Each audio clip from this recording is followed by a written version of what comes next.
मेरी शादी को 5 महीने हो चुके थे।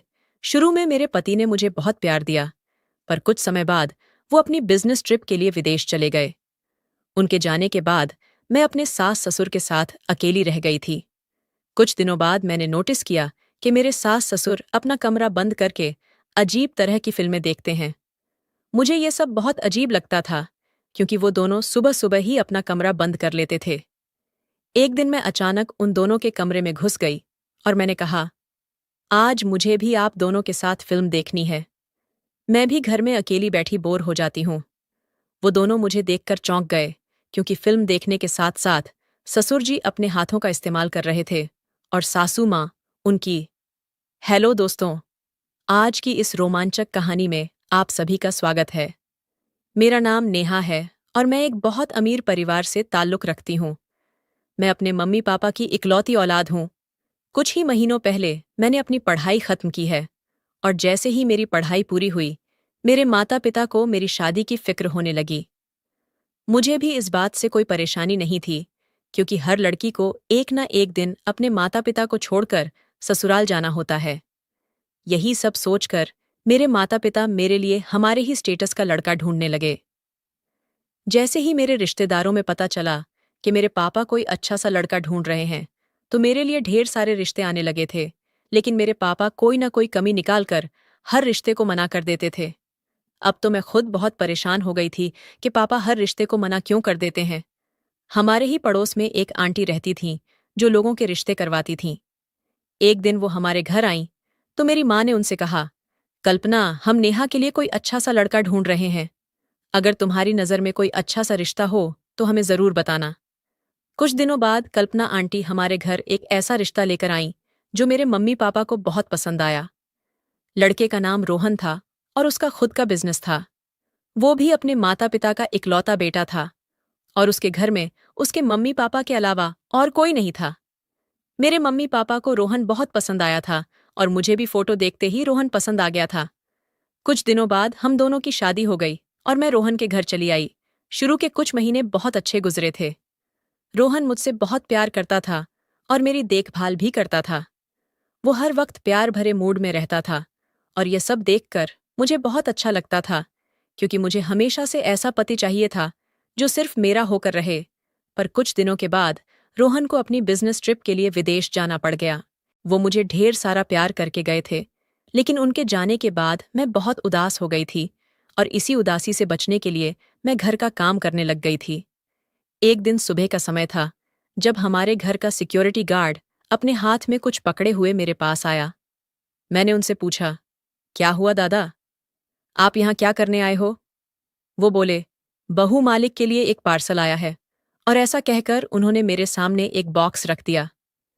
मैंने बॉक्स देखा तो उस पर मेरे ससुर जी के नाम की एक स्लिप लगी हुई थी।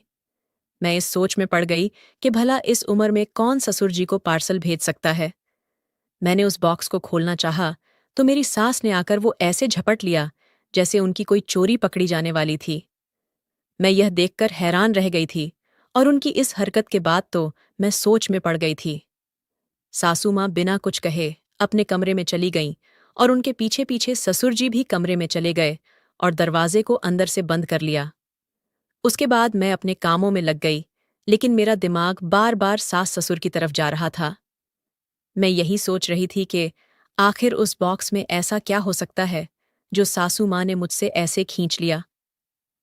यही सोचते सोचते न जाने कब मेरी आंख लग गई। सुबह हुई तो मैं आंगन में आकर बैठ गई। तभी मेरे ससुर जी अपने कमरे से निकले। मैं बड़ी हैरानगी से उनकी तरफ देख रही थी, क्योंकि उन्होंने अपने ऊपर एक चादर डाल रखा था, और उस चादर के अंदर ना जाने क्या छुपा रहे थे, या फिर मुझे ही ऐसा लग रहा था, क्योंकि उनका एक हाथ चादर के अंदर था। वैसे तो उनकी टांगों में हमेशा दर्द रहता था, और आज बिना किसी नौकर की मदद से बाहर निकले जा रहे थे। मैं आगे बढ़ी और सोचा कि चलो उनसे पूछ लूं कि उन्हें किसी चीज की जरूरत तो नहीं है, मगर वो मेरी बात को अनसुना करके बाहर चले गए। थोड़ी देर बाद ससुर जी वापस आए और कल की ही तरह अपने कमरे में जाकर दरवाजा बंद कर लिया। मैं दरवाजे के पास कान लगाकर खड़ी हो गई, क्योंकि मैं सुनना चाहती थी कि अंदर क्या बातें हो रही हैं, मगर मुझे अंदर से सिर्फ शोर ही सुनाई दे रहा था। मैं हैरान थी कि अंदर तो सिर्फ 2 लोग ही हैं, फिर इतना शोर क्यों आ रहा है? जब मुझे कुछ समझ में नहीं आया, तो मैं अपने कमरे में चली आई। दिन ऐसे ही गुजरते जा रहे थे। मेरे ससुर रोज सुबह कहीं से आते थे और अपने साथ कुछ ऐसा लेकर आते थे जो वो मुझे नहीं दिखाना चाहते थे। एक सुबह की बात है, जब ससुर जी घर वापस आए, तो मुझे ऐसा शक हुआ कि उनके हाथ में किसी फिल्म की सीडी है। वो सीडी देखकर मैं हैरान थी कि क्या मेरे सास ससुर फिल्म देखते हैं और किस तरह की फिल्म देखते हैं जो उन्हें अपने कमरे का दरवाजा बंद करना पड़ता है। एक दिन मैंने फैसला किया कि आज मैं पता करके रहूंगी कि मेरे सास और ससुर ऐसा क्या देखते हैं जो उन्हें अपने कमरे का दरवाजा बंद करना पड़ता है। एक सुबह की बात है, ससुर जी बाहर से आ रहे थे और आज भी उनके हाथों में किसी फिल्म की सीडी थी। वो सीडी लेकर सीधा अपने कमरे में गए और जैसे ही उन्होंने कमरे का दरवाजा बंद करना चाहा, मैं तुरंत उनके कमरे में घुस गई। मैंने उनसे पूछा, आप दोनों सुबह सुबह दरवाजा बंद करके क्या कर रहे हो? मुझे अचानक से अपने सामने खड़ा देखकर उन दोनों के चेहरे का रंग उड़ गया। तभी मेरे ससुर ने जवाब दिया कि वो दोनों फिल्में देखते हैं। मैंने कहा, अगर आप दोनों फिल्में देखते हो तो दरवाजा बंद करने की क्या जरूरत है? फिल्में तो सबके सामने भी देखी जा सकती हैं। उन दोनों ने मेरी किसी भी बात का कोई जवाब नहीं दिया, तो मैं भी वहां से बाहर आ गई। मेरे बाहर आते ही उन दोनों ने फिर से दरवाजा बंद कर लिया। मैं फिर से दरवाजे के पास कान लगाकर सुनने लगी कि वो दोनों सच में फिल्म देखते हैं या फिर मुझसे झूठ बोल रहे हैं, मगर मुझे अंदर से सिर्फ शोर सुनाई दे रहा था, जिस पर मुझे थोड़ा सा यकीन हो गया था कि क्या पता सच में फिल्म ही देख रहे हो, मगर अब ऐसा रोज ही होने लगा था। वो दोनों अंदर फिल्में देखते रहते थे और मैं बाहर अकेली बैठी रहती थी। शादी से पहले मैंने सुना था कि घर के बड़े बुजुर्ग घर की रौनक बढ़ाते हैं, पर यहां तो उल्टा ही था। मेरे सास ससुर तो सारा दिन कमरे में ही घुसे रहते हैं और मैं अकेली इतने बड़े घर में इधर उधर भटकती रहती हूँ। एक दिन मेरे दिमाग में एक आइडिया आया, क्योंकि मेरी बेचैनी को खत्म करने के लिए मेरे पास एक ही तरीका था और मैंने उसे अपनाने का सोचा। अगले दिन मैं सुबह जल्दी उठकर आंगन में बैठ गई, पर ये क्या, आज तो ससुर जी कहीं बाहर ही नहीं गए थे और ना ही कोई पार्सल हमारे घर आया था, और ऐसे ही 5 से 6 दिन और बीत गए। अब ना ही मेरे ससुर घर से बाहर जाते थे और ना ही कोई पार्सल आता था।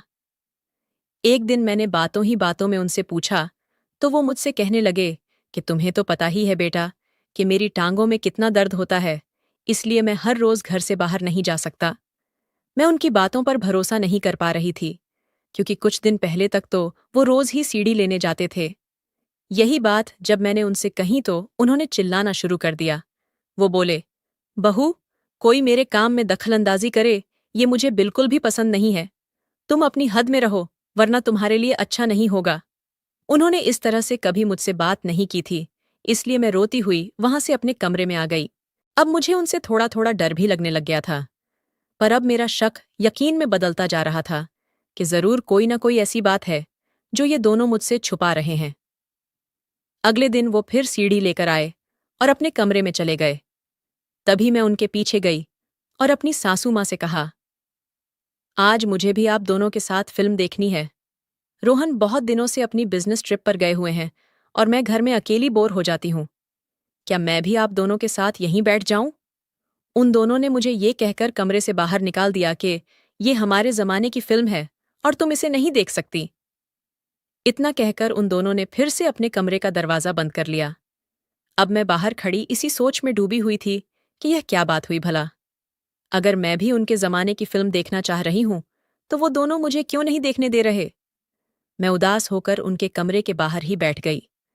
कुछ घंटे बाद मेरे सास ससुर भी बाहर निकल आए, पर मैंने उनसे कुछ नहीं कहा, क्योंकि मैं नहीं चाहती थी कि उन्हें मुझ पर शक हो जाए कि मैं उन दोनों पर निगरानी कर रही हूं। दिन गुजर रहे थे, पर मुझे मेरे सवालों के जवाब नहीं मिल रहे थे। रात हो गई और मैं अपने कमरे में सोने के लिए चली आई। मेरे सास और ससुर भी अपने कमरे में चले गए थे। आधी रात को अचानक से मेरी आंख खुली, तो मुझे मेरे कमरे में घुटन सी महसूस हुई, इसलिए मैं उठकर आंगन में चली आई। आंगन में आकर मैंने देखा कि दरवाजे पर 2 आदमी खड़े हुए हैं। ये सब देखकर मैं डर गई। पहले मैंने सोचा कि उनसे जाकर पूछती हूँ, पर फिर मेरी हिम्मत नहीं हुई। उन दोनों ने चादर ओढ़ रखी थी, इसलिए मुझे उनके चेहरे नहीं दिखाई दे रहे थे। अचानक मेरी आंखों के सामने अंधेरा छा गया और मैं बेहोश होकर जमीन पर गिर पड़ी। सुबह जब मेरी आंख खुली तो मैं अपने बिस्तर पर ही थी। मुझे सर में बहुत तेज दर्द हो रहा था और मैं बस यही सोच रही थी कि मैं अपने कमरे में कैसे आई। अचानक मुझे रात की बात याद आई और मैं बाहर की तरफ भागी, जहां मेरे सास और ससुर बैठे हुए थे। मैंने उनको कल रात की सारी बात बताई, पर मेरी सास ने कहा कि बहू, तुम्हें कोई भ्रम हुआ होगा। मैंने उन्हें समझाने की बहुत कोशिश की कि वो मेरा भ्रम नहीं था, लेकिन वो दोनों मेरी कोई बात सुनने के लिए तैयार नहीं थे। थोड़ी देर बाद उन्होंने सिक्योरिटी गार्ड को बुलाया और उससे पूछा कि क्या कल रात को कोई 2 आदमी आए थे। गार्ड ने जवाब दिया कि वो सारी रात ड्यूटी कर रहा था। अगर कोई अनजान व्यक्ति घर में दाखिल होने की कोशिश भी करता तो उसे पता चल जाता। हमारे घर में 2 सिक्योरिटी गार्ड थे और दोनों एक ही बात कर रहे थे।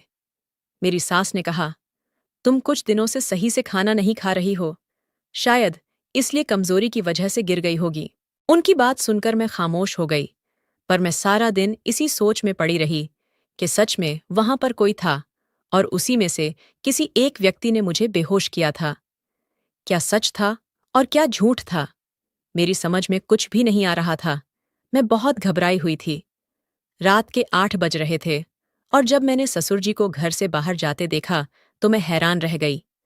मैं बगैर कुछ सोचे समझे उनका पीछा करने लगी कि शायद मुझे कुछ पता चल सके। उनके पास गाड़ी थी, लेकिन वो पैदल ही जा रहे थे और मैं भी चोरी छुपे उनके पीछे जा रही थी।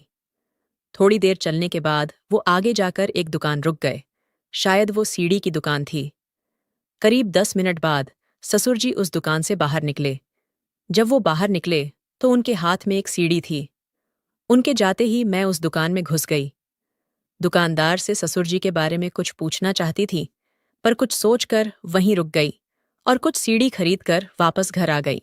मैंने दुकानदार से कोई सवाल जवाब नहीं किया, क्योंकि क्या पता वो ससुर जी को सब बता देता, जिसकी वजह से मैं मुश्किल में आ जाती और मैं कोई खतरा मोल नहीं लेना चाहती थी। घर आकर मैंने फिर से ससुर जी का कमरा बंद पाया। मैं अपने कमरे में आकर बैठ गई और यही सब सोचने लगी। तभी रोहन का फोन आ गया।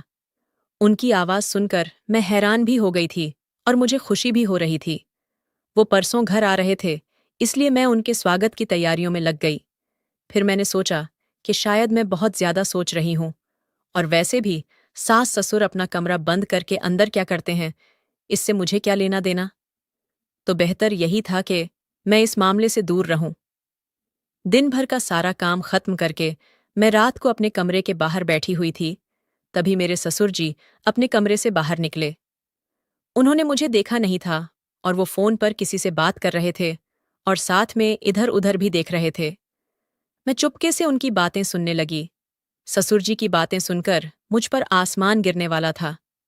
मैं हैरत से उनकी सारी बातें सुन रही थी और मेरा जो उन पर शक था वो यकीन में बदल गया था। सारी बातें खत्म करके वो अंदर चले गए और मैं भी अपने कमरे में आ गई, मगर मेरे दिमाग में उनकी वही सारी बातें घूम रही थीं।